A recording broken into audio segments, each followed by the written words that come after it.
Okay, I have a question for the room, if I could. How many people here are in the D2C or at least B2C business?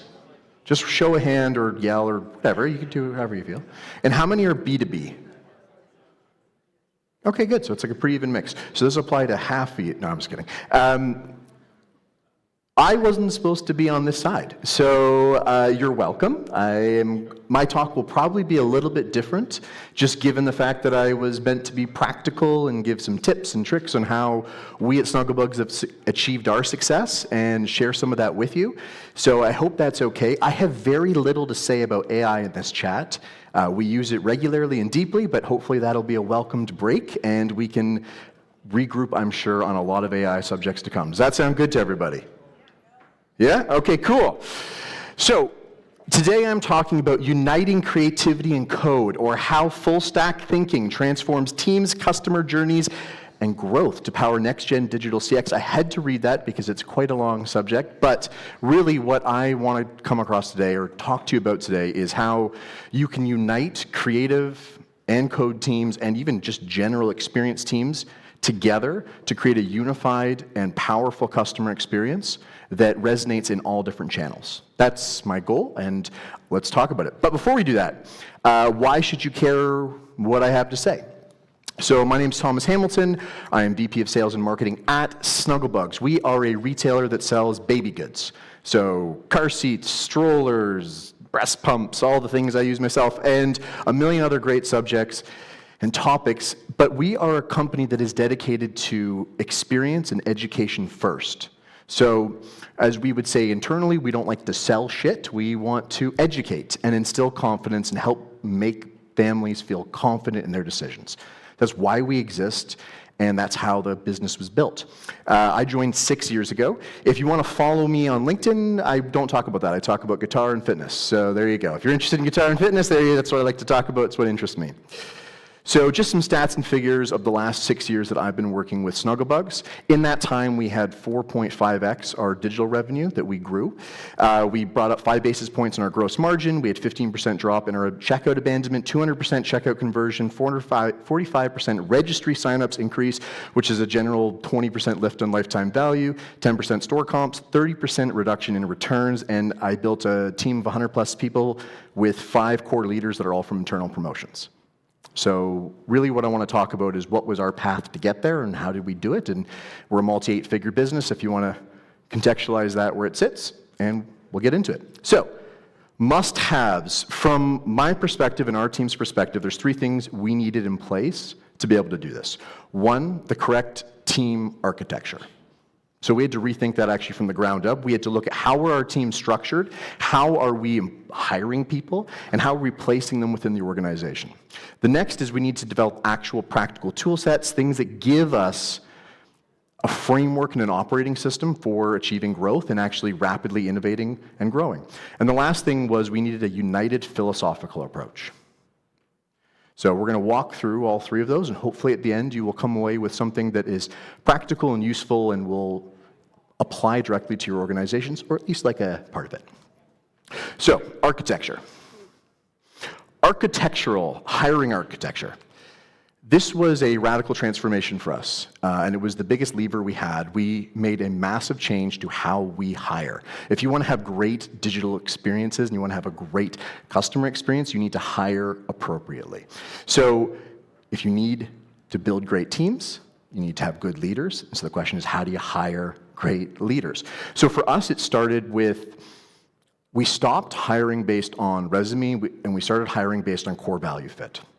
For our business, we aligned what our core values are, what we actually offer as a differentiator, and actually every single interview follows core value questions. That's how it starts. We have all of our 4 core values listed out on our interview scripts, and we literally ask questions to ensure there's alignment with those core values. Because the reality is that you can get great people who come into your organization, but if they don't care what your mission, what your goals are, then it doesn't really matter. They're not going to align. And ultimately, a team of people who are aligned and focused is more productive than a team of people who are at kind of odds with each other the entire time they're working. So for us, that was huge. We had a bunch of kind of like A players that we had to promote to customer, and we had a bunch of junior people actually, that we had to develop and coach and bring along and put into high-level leader positions. So actually, oddly enough, our leadership team right now is quite young, and it's been the most effective we've been in 20 years. So not that age is bad, age is great. We had my favorite team member just retired, and I'm sad about it. Next thing was to develop self-awareness. So I have a leadership program I run with all my leaders, and the first session is personality tests, guided by science, and assessing skills. Because if you take a look at leadership across the board, one thing you'll notice, every single leadership book says something different because the leader just wrote down what they like to do and what works for them, and then they try to broad mass it out. And so we tried to take core principles that say, who are you? How do you function? What makes you uniquely tick? Therefore, what will you inherently be good at? And where are you going to be weak? And how do we ensure that the teams you build complement that and work around that? Because it can be easy is to just hire clones of yourself. Type A people like type A people, they hire type A people, you have teams of type A people, they fight, and so you want to have a good mix of teams, same thing with type B people, right? And they will sometimes come in to resent each other, and so we wanted to take a full scientific approach and build great leadership structure and hire them into our teams to match our leaders and to build something that's cohesive and also makes up for any skill gaps. And then the last is we needed to make sure that our growth plans also tied to our core values.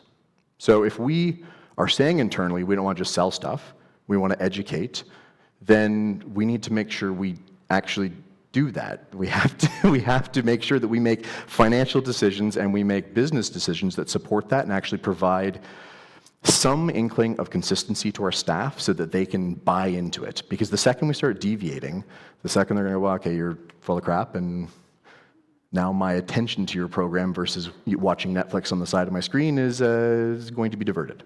So we wanted to make sure we had a clear path forward that people could see and they could buy in and actually participate in. So how do we do that? Some practical things. We built a leadership academy. 2.5 hours, once a month. We have all of our core leaders spend on leadership development. 12-month program starts from know yourself all the way down to like role playing and teaching yes and for improv.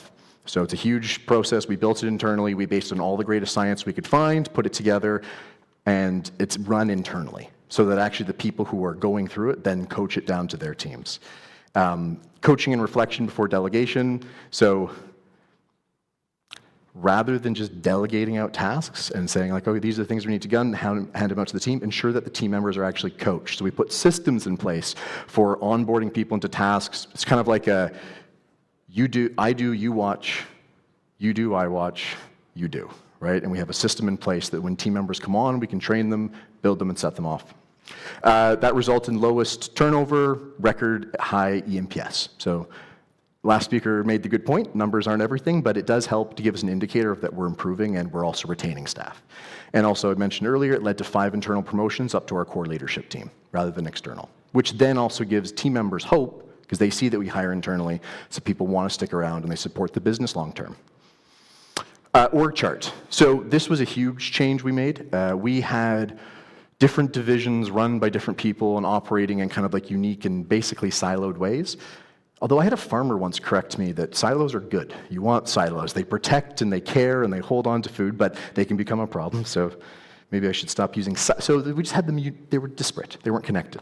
And so we fundamentally changed the company. So my job as VP of Sales and Marketing is I manage e-commerce, marketing, retail, and customer experience. So anything that faces the customer reports into one team. And so when we look at our structure now, we have 8 different divisions that we've kind of coalesced and put together. We have a president, we have an executive team, so there's 3 of us plus the boss's wife. So there's a few of us there together. And the rest of that is so we get weekly alignment on everything that needs to happen in the company. But then when we get to the customer experience side, everything that touches a customer is managed by one team. And actually that means that when we think about teams, we would say the e-commerce leaders team is the marketing, retail, and CX person. That's their team. They manage another team of people, but their actual core their core unit is the team you're looking at. And what that allowed us to do is when we want to take an experience that happens on social and bring it to our stores, well, our retail team lead is in those conversations. They're connected, they're participating, and they're engaging in brainstorming. So there's never this disparate conversation where we don't know what's happening across different teams, we reconnect them. So for us, that was a huge organizational shift, bringing them together, these two veins, kind of operations and customer. Okay, so let's talk about some practical tool sets. So from rhythm to results, tactical is where architecture becomes motion.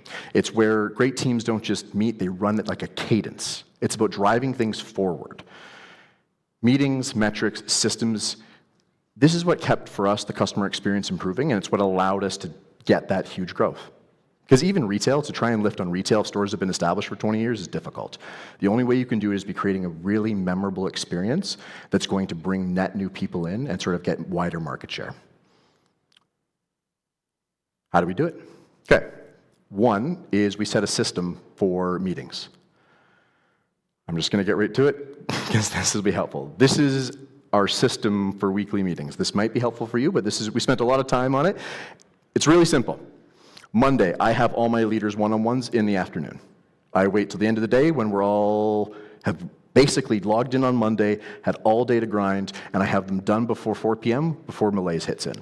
So every week, all my leaders and I, we sit down and we go through the departments. One-on-ones are their time. We have a structured setup for it where basically I'm not supposed to speak unless I'm responding to something they've requested or they're coming to me with. It's not my feedback time. It is them getting me to unblock problems. So we start the week that way. Then on Tuesday, first thing, they have their department L10s. So they've come to me. We've unblocked problems. We've set up strategies and goals for the week. They take that to their teams the next morning. Later on in that day, after they've had time to begin to execute that, we have an operations crossover, so that's where we're going back to the left side of the company, making sure there's nothing we need to address and work through, but we're able to then keep everyone in the loop basically early in the week. Wednesday, that's when my leaders start having their one-on-ones. Now, this is midpoint of the week. That's given their team 2 full days to execute. They've had one meeting as a group, full Monday, almost all of Tuesday, and most of Wednesday to execute. Now they're getting to the midpoint of the week. They can start to have their one-on-ones. They can come to their leader, same structure. It's not the leader's time to talk. It's the team member's time to say, here's what I'm working on. Here's where I'm stuck. Here's where I need guidance. Here's how I can unite everything. Then we have our core vital review. I'll talk about this in a second, but that's basically where are we sitting. We got to the point where Wednesday at 2 p.m., I knew whether we were hitting budget for the week. And I could forecast that out predictably over time. We would review all of our core vitals every Tuesday, and we would be able to basically track according to percentage where we were going to end up at the end of the week. And also this allowed us then to turn on the gas if we needed to. So if we're sitting there looking at a week where we're going to be behind, what changes can we implement right now that's going to move the needle? Thursday morning, that's when I do my L10. So this is when I connect with my team. We've had our one-on-ones. We've basically had a full week to work. I'm trying to avoid anything major for a Friday. We meet Thursday morning. We go over everything that's happened, and we review scorecard, and we take on basically everything that's happened from all the different teams throughout the week and bring it together, exclusively set around problem solving, identifying issues, and setting ourselves up for the next week. I have department one-on-ones in there twice. That's a copy-paste error. I'm sorry. And I said I made such a huge plan on the schedule. And then the last thing is Friday, right around 2 o'clock, we have all morning, Friday to work. We review and plan anything that needs to be set up for the next week. Because you remember, Monday morning, we're empty. I don't want people meeting on Monday mornings. So we need to make sure Friday at 2 o'clock, we set a plan. We do it at 2 o'clock so they're not fallen asleep at their desk or checked out completely because weekend's coming up and they want to get out of there. And we make sure that they're ready for the next week. So they land Monday morning knowing exactly what they need to do. So this is our structure. It worked great for us. Take with it what you will. Now, in that structure, the other thing we need to manage is our scorecard. So basically, our scorecards work like this. Company-wide metrics are set by the executive team. Department heads create joint scorecards, and then each department sets a detailed progression metrics. It looks something like this. Frontline workers. For us, that's retail team members, customer service reps, it's warehouse workers. Their evaluative metrics are our same core vitals that the executive team sets. A retail team knows at the end of the day what their sales were, or their gross margin dollars, or whatever it is that we've decided is a core vital. They get that metric and reporting every single day so that from the lowest level worker at our team, authority-wise, they know how we're trending towards ultimate business goals. Next level up would be like our departments, so core leadership teams, their evaluation metrics are long and detailed. So if you are a customer service team, your scorecard might be 20 lines long where you're going through everything from call hold time, average duration, close ticket time, like all the stats that you would care about. And the same thing for e-commerce, the same thing for retail, and the same thing for marketing. This is where we get our longest and most detailed metrics. You'll notice, though, we call them metrics, and then we call our next section goals, and we call our last section core vitals. It's intentional for us. There's has anyone ever heard of Goodhart's Law? It's basically the theory that if the metric becomes the measure ceases to be useful. So the classic story that's told is you have an overgrowth of cobras in a particular area. The government comes in and says, hey, we'll give you $5 for every cobra you kill. And people figured out it's a lot easier to breed cobras than it is to go hunt cobras and turn them in. And so they started breeding cobras and turning them in to collect the $5. The government goes, we're done, no more cobras, no more money for cobras, and everyone released the cobras back into the wild, and now there's a surplus of cobras, not a reduction. And the idea being that if you become focused on a metric as the measure of your success, people optimize towards that metric. Good example we had internally is we had set margin as a goal we wanted to increase. We were hyper-focused on margin. We were ranking products by margin. We were ranking sales by margin. We were doing all this insane stuff around margin. And then we noticed very quickly that, like, hey, we just sold a washcloth set with 52% margin. We sell a lot of them. But it's $4.99. And we have another washcloth set that's 48% margin, and it's $22.99. What are we doing selling this $4.99 because the margin percent was better? And so the same thing can happen in any business where you become obsessed with a single metric and you lose focus on what core vital that's actually pointing towards. So we round up our metrics into something we would call goals, and this is a shorter, compressed scorecard for our leadership team. We set and look at goals. So if my social scorecard is this long, my team brings it back and it's this long. And we talk about major things. And the key there is I want all teams to understand exactly what's happening in all the channels at the department head level so that we're all aligned with where we're winning and where we're failing. Or there's opportunity for improvement. Last is that bubbles up to a very compressed scorecard at the exec level. So we spend very little time going through our scorecard. The hope is we're hitting off our core metrics, and the trust is there that if we're not, that somewhere in here, we're going to hit it.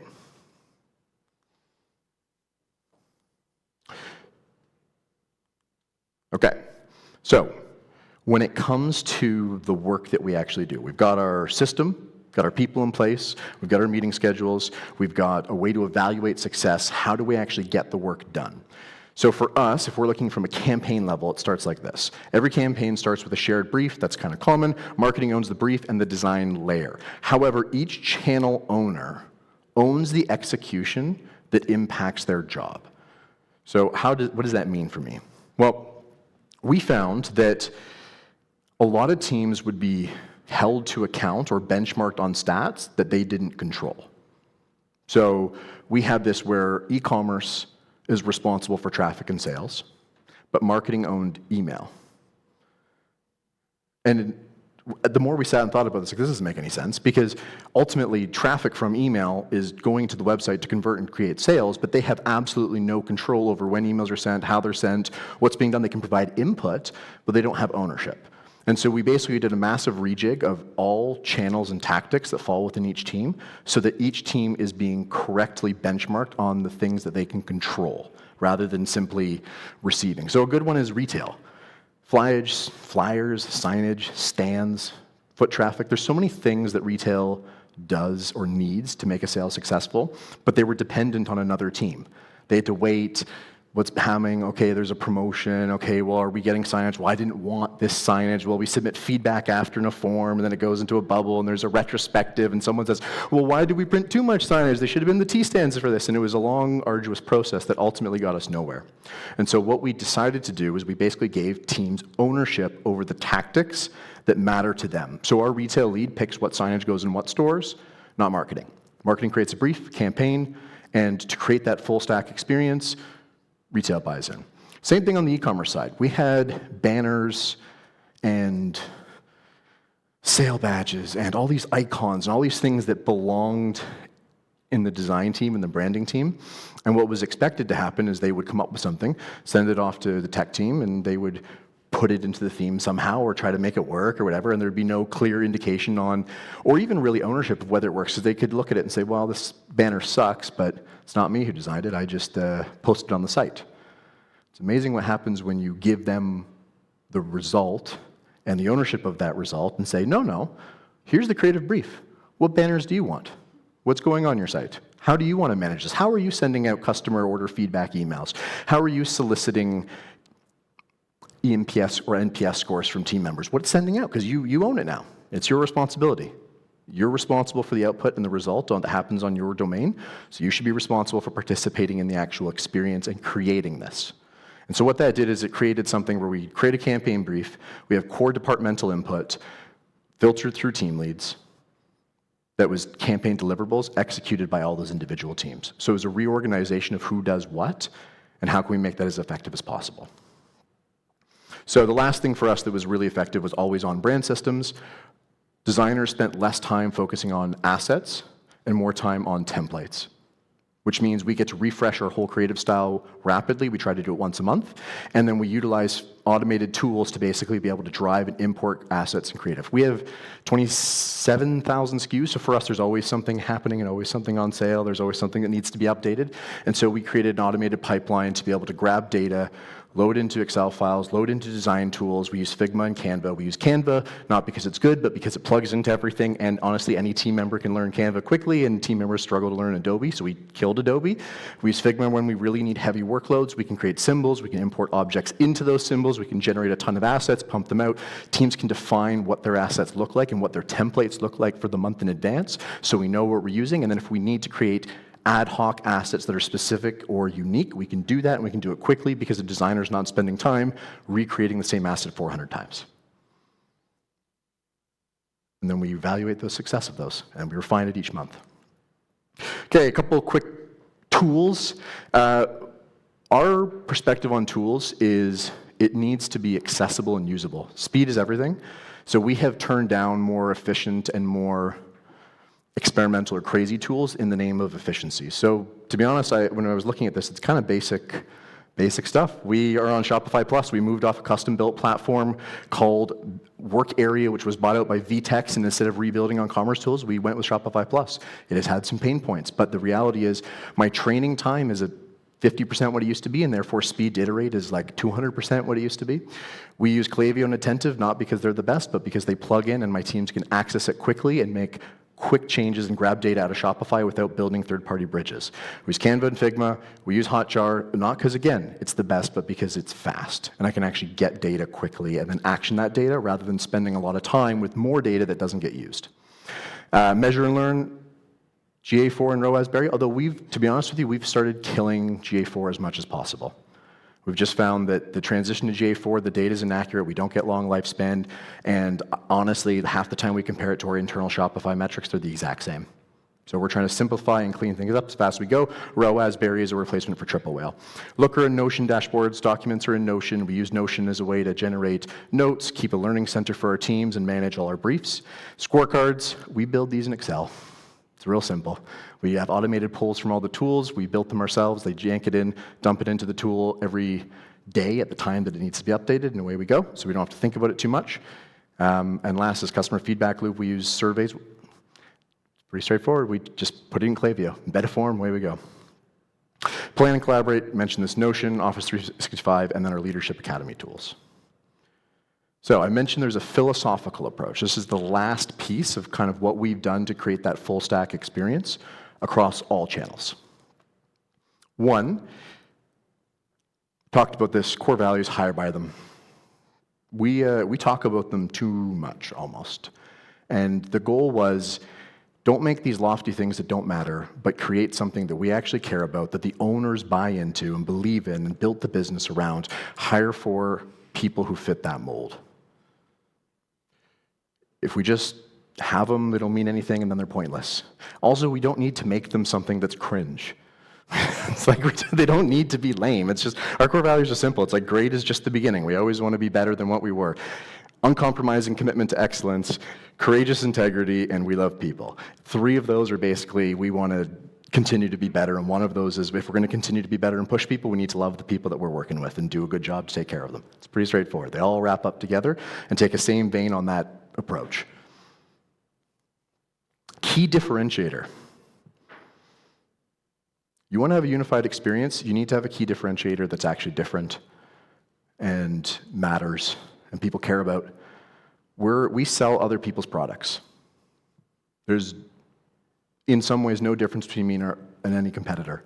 So if we're going to have a differentiator, it has to be meaningful and it has to drive business, and everyone needs to understand what it is, and we need to plan to it, and we need to make decisions, even if it hurts us in the short term, to live up to that, because otherwise we're purely a commodity. For us, it's education. We spend more on education, content development than probably our competitors combined, but the reality is we believe in it. We want to have the best place for people to find information and navigate those early stages of parenthood. So if we're going to do that, we have to put our money where our mouth is, and we have to invest in ways to develop education. So if I could make a suggestion, just like make sure your differentiator is good. Otherwise, it just comes down to who's got the better sales guy or gal. Share the vision. We have a 1, 3, and 10-year goal. Every single quarter, we are tying those goals back to our 1-year plan. Everything we do is focused on helping teams hit 1, 3, and 10-year goals. Everyone in the company knows what 1, 3, and 10-year goals are. We readjust and republish. We update them every single year. We create monthly and quarterly goals that tie into our 1-year goal. That means if we hit our Q1 goals and we hit our Q2, Q3, Q4, we hit our 1-year goal, and that means we're going to hit our 3-year goal. It means we're going to hit our 10-year goal. We review them in every single L10 meeting. So once a week, we talk about our quarterly goals, progress towards them, track that, tracks towards the year. And if we can do that, then team members know where we're going, they can partner with us, and we can build towards that success. I hit it in a minute, I think. Yeah? Is that good? Perfect. Sure. This is my question slide, so that's perfect. I ended exactly where I needed to be. Oh, yes. I have a question. You said that you have over 70 that you keep changing for Mm-hmm. So we have 27,000 SKUs.